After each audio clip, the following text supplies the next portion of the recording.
Bonds used to be the boring part of our portfolio. Steady, conservative, all those things. But today, with yields being at multi-decade highs, people keep asking me, is now the time to bolster bonds in my portfolio? Let me grab Walt and we'll dive right in.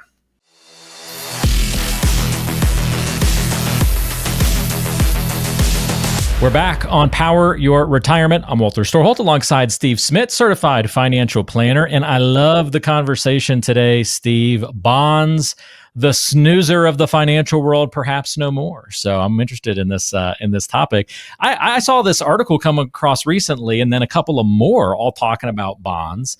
And I wanted to pull some of the quotes from those articles today, get your thoughts on them to help kind of frame this conversation of, are bonds back? Is now the time to leverage these? Similar to how you've been getting a lot of these questions from clients. All right, let's do it. I can't wait to hear your questions. All right, perfect. So I'm going to pull this first one from an article in U.S. Bank. And this is a quote that goes a little something like this. To understand, by the way, they asked multiple financial advisors to give their perspective on bonds and what their roles are right now. So this is one advisor's perspective. And we've got the sources linked in the description of today's show if you want to go check that out. To understand why opportunity exists in bonds in the second half of 2025, for context, it's important to remember where bond returns come from. A bond can deliver a return to its owner from two sources: interest payments, known as coupons, whose rate is set at the time the bond is issued, and changes in the price of the bond as it trades in the market. So I'm curious, first of all, Steve, can you break down why bonds are often misunderstood, what investors miss when they think that bonds are just kind of this boring income? And then you kind of hear this like, hey, opportunity exists in the second half of 2025. So sometimes all that doesn't jive. And I know bonds can be kind of complicated for folks too. Just explaining how they work can be a chore in and of itself. That was the point of that quote, by the way. Right. Remember how you get paid. These coupons and all these other things, right? And you know, most people don't know. And if they do know, somebody explained it to them. So hopefully we can increase the knowledge out there for anybody that's listening. So you've got interest, because most people are used to having a savings account at the bank, right? You put $100 in, you get 3% interest, you got $3 in a year. Very simple. So when it comes to bonds, they have that same thing where $1,000 bond or $100 bond, whatever it is, and if it's at 3%, that is kind of the idea, just like the savings account. But this one trades, so it has interest rate risk.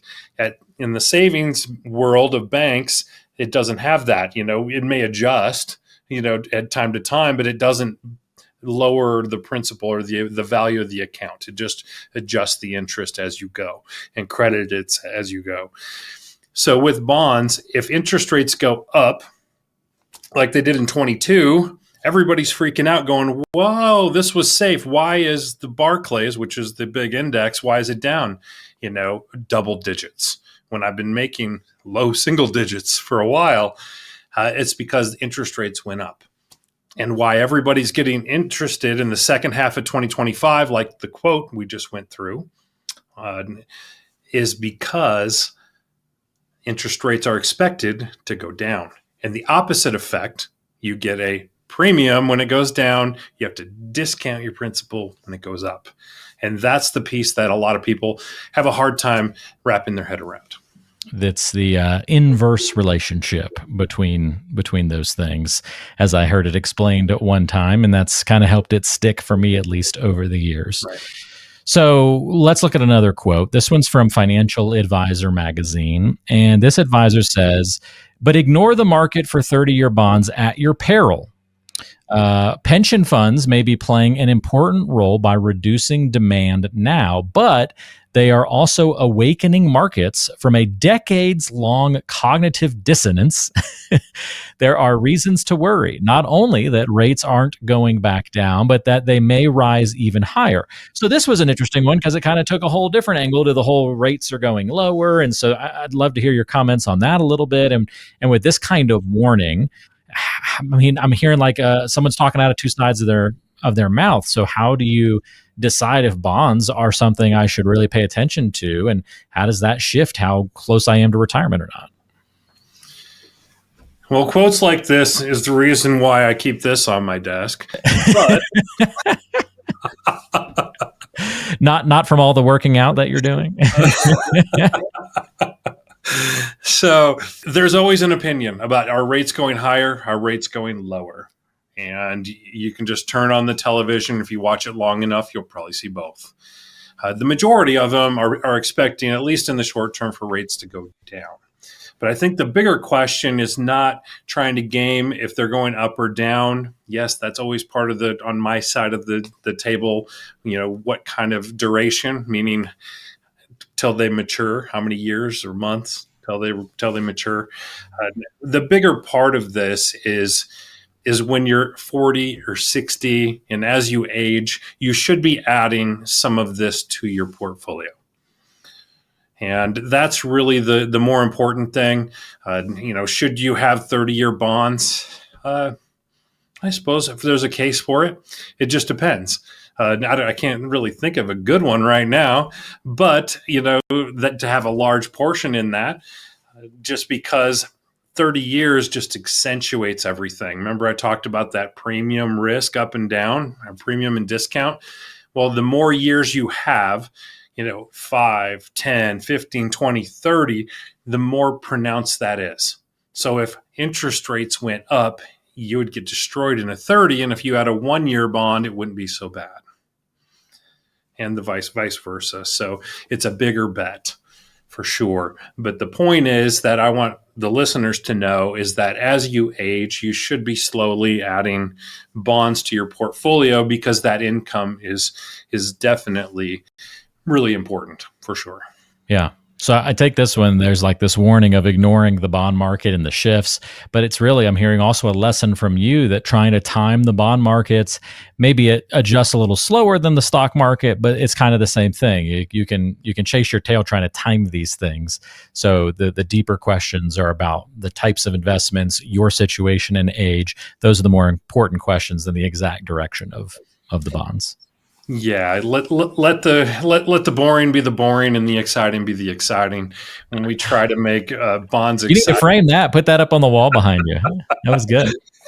That's a good Steveism. I like that. Let the boring be the boring and the exciting be the exciting.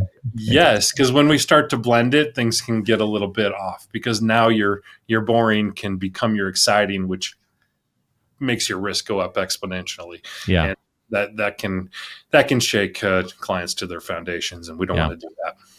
All right, this last quote came from Fidelity, which a lot of people obviously are familiar with. So a little bit of a long quote here, so bear with me.